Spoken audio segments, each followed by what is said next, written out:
What's up, you guys? I want to welcome you to another episode of the Daddyhoggtv podcast. We're trying to share real life stories, man, with real life people.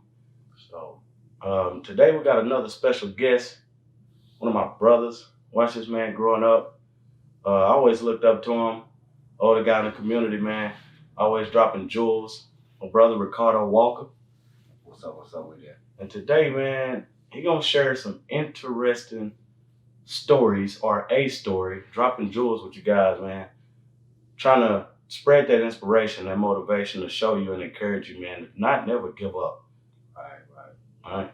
So, with that being said, for the people that don't know you, Ricardo, where did it all start? Like, what was it like growing up, Ricardo, in the youth?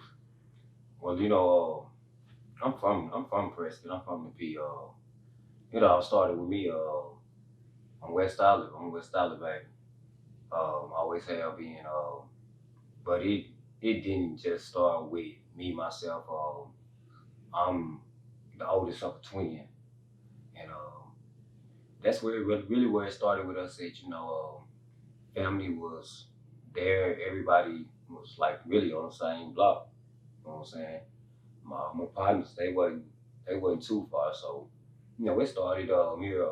My mom moved here from Nashville. I moved here from Nashville about 5 years old. Mm-hmm. And this is what it been. This is what it is. It's home. Most definitely. So it sounded like you grew up in a very tight-knit community. Yeah. Like you say, the family and the friends already around. Oh, yeah. Coming up into, I said, like elementary school, man. What's some of the things you was into? Were you into sports already at a young age, anything like that? What's some of the things you liked? No, not really the sports. Like I said, I'm the oldest of a twin. My twin was the most athletic between us. I never explored the sports. I played, a little basketball. And, there you go. Coming up. Right. But that's about as far as it went with me. I think I played baseball with Coach Ronnie Nolan for about a month. I wasn't even feeling out like, nah. Yeah. I'm straight. You cool on the organized sports? Nah, I'm good on that. Okay. Most definitely. And so obviously we get older. We get coming out of elementary school, we get into middle school, man, and I know at least for me, that's where things started to kind of change a little bit. I started thinking I was growing up. Yeah. So, what things you think you got to share with us? What was you getting into? Man, let's see. Around middle school, me and my brother, we kind of hopped off the porch then. Right. We went to school. Mama wasn't going for that. We went to school, but after school, Mm-hmm. man, we was boys, and we was like different boys in Preston. So we hopped off the porch and we started exploring the things that we seen. Mm-hmm. Not to say that it was from family, but just growing up in the community, in the hood, Right. we kind of gravitated toward the streets. I think like first involvement it was for me and the twin. Man, we seen a couple of older homies, so they was on the block. They was getting money. They was doing their thing. Right. So we hung around long enough to watch and see, and I think that's what it was. The first thing, like we got that first little thrill. Oh yeah, we hit a little lick for some green, and man, it took off. We started selling little bags. Right. Definitely. It's like you say, like after y'all got that first little thrill, from there it was kind of on. Oh yeah. Man, we was something. We would go get that. We had our weed down the street, Mm-hmm. and man, we wanted to get that bag after that, and we finna go post up wherever the big homies was that they wasn't at. Right. We gonna post up, and we sold a few little sacks, and it led to driving. Somebody trusted us with their vehicle, so Right. we started moving around, and I think late middle school, man. That's when I kind of got real deep in the streets. Like, Mm-hmm. I was good, but I was bad. Mm-hmm. But see, my mom didn't really know or think that I was into a lot of things that I was into because at home I had mama's raising and the teachings. Right. I helped, I cooked, I cleaned. My grandma and them stayed across the street, so every day after school I'm gonna go over there do some yard work for them.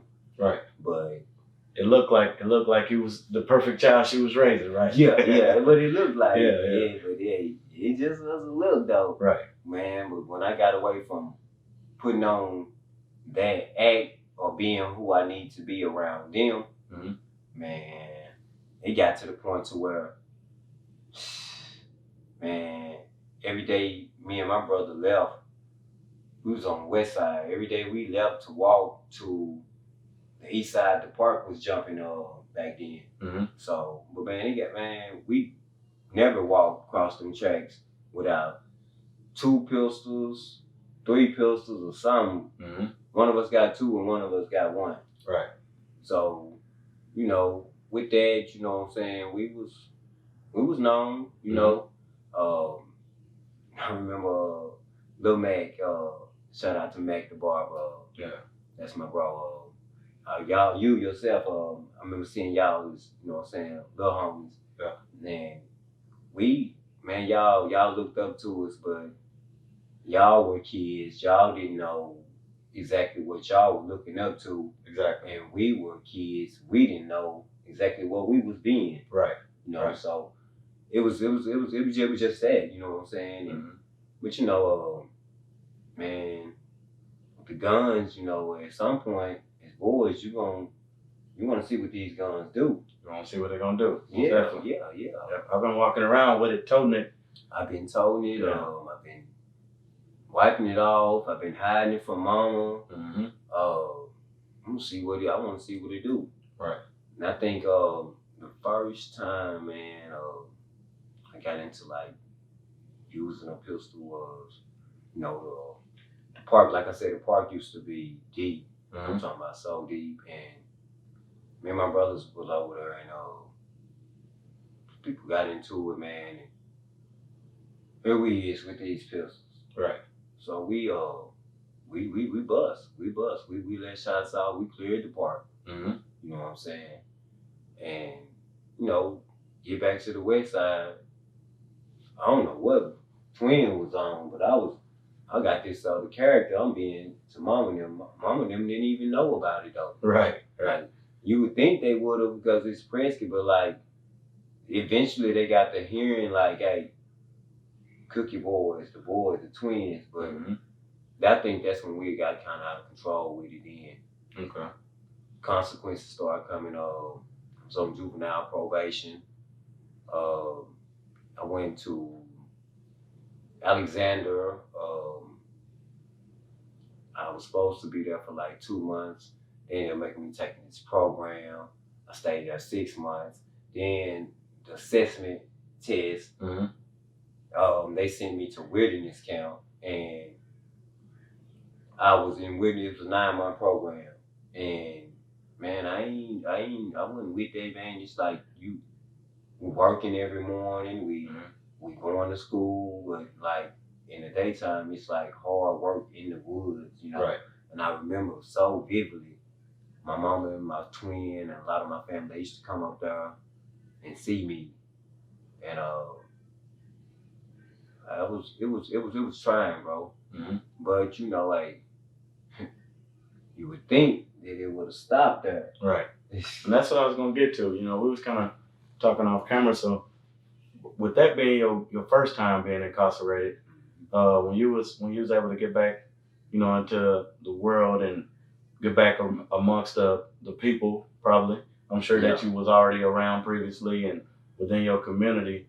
What led up to, what came next? Like, it was back to the shenanigans, or? No, not really. Mm-hmm. When I was 16 when I left, and when I came back, I was a senior in high school. Okay. And with being in juvenile, you know, now I'm back in the school system at home. Right. You know, I missed some credits. You know what I'm saying? So I remember, like, man, I told myself, I was like, man, I'm gonna graduate. And my mom was like, you know, you get your GED, baby, and that'll work. I'm like, nah, I'm gonna graduate. I gotta get it. Yeah, I gotta get it, man. I went to school, Prescott High School, my senior year, and man, I went and I took extra classes, and I remember right before we graduated, they was calling people to the counselor's office, notifying them that, hey, look, you didn't have enough credits or whatever. But my name was on the list, and I'll never forget, I went to Miss Cassie's office, and seen a few of my classmates, and I'm like, hey. They've been here, I haven't. Yeah, I'm like, hey, what's going on? Man, what's going on? Right. And that first thing I started thinking about what Mama said, just go and get the GED, and I'm like, man. But, man, she came through the door, and she called me in there, and she hugged me, and she was like, congratulations, I just wanted to give you a hug. And she said, go home and tell Cookie you did it. Okay. So I ended up graduating with my senior class, 2001. Shout out to class 2001. Most definitely. And I did that. My mom was proud that day because I beat the odds. Yeah. I mean, statistics, man. Yeah. I know growing up, even for me, I dropped out going into my 10th grade year. And that was always one of the things, like I said, especially growing up in a small town. Right. My mom, she took pride in that education, which is as every parent should. No doubt. But that was one of the things I let kind of hunt me for a few years. For some of you guys that may not know, like, I actually ended up getting my GED at 19. Oh yeah. Several years later. And so that's one thing I can say for anybody out there. I know it's some non-believers, but I'm telling you, the education does help, especially when we're talking about trying to get into the workforce and stuff like that. I mean, I really feel like the farther you educate yourself, the more widespread opportunities you can present. So coming out of high school, you say you got the diploma, got mom's happy. Yeah. I graduated high school, and after high school, I tried to go to the Navy. At the time, my first cousin, Terrence, him and another one of my classmates, they had went to the Marines. Right. And I was going through the little class summer program with a recruiter, but I had too much time in Prescott in the streets. So that didn't work out, man. Things kind of in reality got worse for me. Right. Because I was out of high school. At the time, I hadn't had a job. I later got a job at Tyson Foods. But, man, I seen as a young man, I seen like a lot of shit in the hood, bro. Right. No cap, like, and Confucius once quoted, "He who control images, control minds." Right. So, but what I was seeing, I was trying to be a pillar of that image. Right. So what I wanted to do was, what I tried to be everything that I was seeing. I seen people sell dope. Right. So I wanted to sell dope. Right. I had guns. I've been shooting guns. So hey, I wanna be that guy too. Right. So yeah, man. Me and my brother, my mom, man, she, bless her soul, she had it tough with us because, man, I would go out of town, man, me and my brother, and just start some shit. Right. Just be kicking, man, and just start some shit, man, for no reason, because we knew we was strapped, you know what I'm saying? What you was gonna do. But we was we was able to get back home, and because it was out of town, Mama didn't really too much get it. You never really made it home. Mm-hmm. Right. But yeah, man. Again, like I said, I got a job at Tyson Foods in Hope, me and my twin, and I worked a little bit. I ain't gonna lie, I ain't worked no whole lot. Right. I stayed there about 5 months. I quit there, and it's back to the streets. Back to the streets. Normally that's, the easiest thing to do is always go back to what's comfortable. Yeah. As a human being, yeah. Right. Yeah. Once you develop that habit, that's most of the time. Even for me, I did my dabbling around and running around in the streets, and that was always my thing. Like I say, we was talking off camera, and it was kind of like, even as I traveled the world and had the opportunities to play different sports and do different things, I always felt more comfortable at home around my people because that's what I grew up with. Right. These are my brothers, stuff like that. So we would get into different things as well. Well, it was easy. Like I said, it was easy to be you right. around the people that you know, right. and the people that you know knew you. Mm-hmm. So, man, I had don't get me wrong, I had older homies. You know what I'm saying? My partners used to like tell me and my brother like, man, y'all chill out, man. Miss Cookie, man, like she do a lot for y'all. Right. And we had everything we wanted and needed. We just sought out what we didn't need. Mm-hmm. And man, that led to like a whole ton of events. I went to prison. Yeah. That was like the ultimate punishment. Right. From all my endeavors. All your endeavors. Everything that I've been doing that Mom and them was telling me not to do. Mm-hmm. I wasn't listening, and I had to learn the hard way. Right. And I did. Right. Yeah, I did 11 years, man, in the ADC. Mm-hmm. Again, it go back to my path of destruction. Me and my twin was convicted of murder. I was convicted of second-degree murder. Mm-hmm. And my twin was convicted of first degree. I went to prison before that, and I'm gonna tell you like how this all worked out, man. It's so crazy. Okay. I was so deep in the streets, man. I was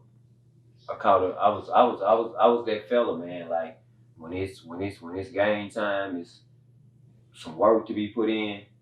Me and the twin, we had really like been out there so savage, yeah. And we were so out of control. That's like again, that was the image that we wanted. You had established a resume. Yeah. So I ended up going. I went to Stamps, Arkansas, man, and I did some things. I mean, I paid for it, so I mean, I can speak on it. I got caught up in a drive-by. Mm-hmm. I was in a drive-by. Shot a dude, and made it back home. But it was so crazy because when everything hit, mm-hmm. it all hit at once. And I'm talking about with the drive-by shoot and the murder charge. Right. Like when we first got arrested, like shit, they like, all right, you were arrested for murder. Mm-hmm. All right, whatever. So I'm up there dealing with that, and then they come to Prescott and get me and take me to Lafayette County to Stamps. Mm-hmm. Like now you charged with unlawful discharge of a firearm from a vehicle. And it was myself and two more guys mm-hmm. on that. But what I did was I took the time for the discharge, the drive-by shooting first. Right. What I did is I was already dealing with the murder charge. I knew that was, you know what I'm saying, on the back end. Right. So I told my brother, I was like, man, it's like, I'm going to take my lead. Mm-hmm. You know what I'm saying? You know you was with me, but I'm going to take my lead. Mm-hmm. I'm going to free you and the other co-defendant. Right. Because worst come to worst, I'm thinking like, I need you out here to take care of mom. You know what I'm saying? Right. So I took the charge. My brother and my other co-defendant, they didn't get no time. I took that lead. I got 20 years. They gave me 20 years on the beat for that. So I had already went down to the penitentiary. You know what I'm saying? Okay. And when I was down there, I still had capital murder pending. Yeah, hell yeah. And it was hard, man, because I was like, shit, 19 years old. Here I am, away from home, away from mama, the family, and the cat that I knew every day. I mean, that was with me through it all, my twin. Right. So now I'm 19 years old. I'm in the penitentiary, and I went in and I was like, man, this is what I'm gonna do. I'm gonna hold on. I don't care what happened, but I'm like, this is what I'm gonna do. I went down there, like I said, while I was down there, I was going back and forth to court on capital murder. They had me charged with capital murder first. So, but I didn't use my time selfishly, you know what I'm saying, while I was down there. Right.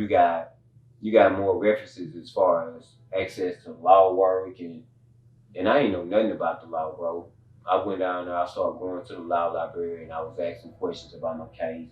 And I eventually started learning how to read cases.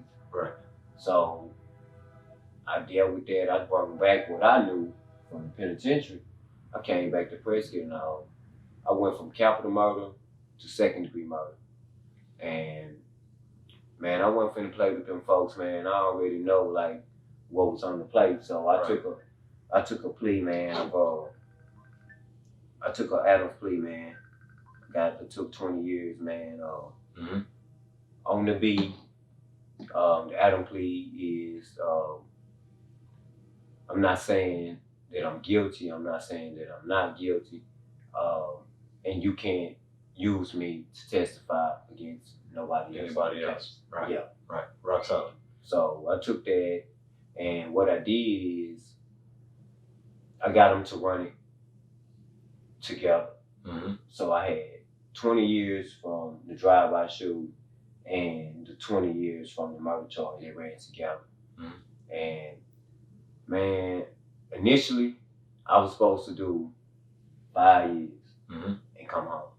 But when I went to the penitentiary, it was tough. It was really they was getting it on. You know what I'm saying? So, and I went down and I stayed in a lot of trouble, man. At first, I got in so much trouble before I got the case with the murder charge. Ran in with this. I done lost so much good time now. Right. Now here I am. I can't get it back. You know what I'm saying? So that's how I turn. That's like one of the life lessons, man. That I tell people when I tell my story. You know, I turned 5 years into 11 years, right. And a lot of it was anger, fear, and ignorance. Yeah. I mean, that's just what it was. But you know, with that time, man, I tell everybody, I wouldn't trade it for nothing in the world. Because, okay, I had to do the bid. I knew I had to be held accountable for my actions. But I got so much more through growing up from a 19-year-old until I'm almost into my 30s, you know what I'm saying? Right. In the penal system. So, you know, I got certified to teach substance abuse treatment program. I was a counselor. I started college. I'm currently into seeking my associate bachelor's degree in early childhood development. Congratulations. No doubt. And you know, with that, I got a lot of certificates and stuff out here. I also got 2 trades. I went to trade school. I got a trade in plumbing and food service technology 101. Right. Yeah. So you still, even though you was incarcerated, you still was dreaming. Obviously, you still was motivated. And I wanted to find a way, you know, kind of like try to right my wrongs. Because now I wasn't the young, dumb, stupid, arrogant, hard-headed kid that I was. Now I'm an older adult, and I grew up in an environment where I was forced to be a man before I even, you know what I'm saying, knew what the concept of that was. Right. Yeah. Yeah, man. Like you say, in the youth, 19 years old, going into the prison system, man, I know you had to grow up quick. Man, like, I was there 4 days, man. Yeah. And I already said, man, I already knew, like, how rough it was. I was like, I'm eventually gonna have to, like, prove myself as I ain't going. Right. But I didn't even wait. Hey, I was with the shit though, bro. I didn't even wait. Mm-hmm. I ain't wait for it to come to me. Right. I was in there 4 days, man. And that's when I got to my first fight. Mm-hmm. And you know, it wasn't no, I don't know how people view the penal system is, mm-hmm. as, but you know, it's rough, but it was fair. You know what I'm saying? Right. I caught my first fade, you know what I'm saying? I was good. And then, like, after that, like, people just really knew, like, hey, he little, but don't mess with the young boy. No, he ain't going. Right. He ain't going. Then if the title or the charge hung over his head, and by then they already know, like, he down for murder, which I didn't glorify that because I didn't want, it ain't cool to have the title with the attachments, you know what I'm saying? Right. But, yeah. And, yeah, I did good. I wasn't able to go to the work release program, none of that. Mm-hmm. But, yeah, I did it, but I did it dumb. I did it backwards. I did the BA backwards. Right. I know we was talking off camera, man. You told me at one point, I guess he was trying to get released, and you said you got denied a few times, huh? Yeah, when it was time for me to go up, like I said, man, keep in mind I turned 5 years into 11 years. Right. And part of the 11 years was I got denied for parole 3 times. Mm-hmm. First time, there was like a high propensity for violence. They didn't want to release me back to Nevada County because I had a high propensity for violence. So I was like, all right, they gave me a year denial. Second time, they was like, well, you've been here since you was so young. They wanted to give me a year denial anyway. So they was like, before we want to send you out here into this world, we want to send you out here with some skills. Mm-hmm. So that's where the trades came in at. Definitely. But each trade that you take in there, it takes 11 to 10 months to complete. So that was another year. Mm-hmm. And third time, I'm trying to see what they denied me for the third time. I can't remember what they denied me for the third time, but like after that, man, I told God, I was like, look, I'm to the point now to where I know my mission. I know what I want to do. Right. I know what I came from. Mm-hmm. And I also, like, I went to God, man, and I made amends for everything that I did wrong. Mm-hmm. And now all I want to do is just come back out here and give back. I wanted to right my wrongs. Right. I let a lot of people down. Right. You know, I hurt some people in the course of that time. So now I'm older. I asked God, I was like, if you just give me one chance, just one chance, because I'm in an environment where I'm seeing people in this whole bid. I'm seeing dudes come in and come back. Yeah, it's like a revolving door. I'm like, damn, man, what y'all got going on out there? Give me my one chance. I asked him, I said, just give me one chance, and you can use me however you want to use me.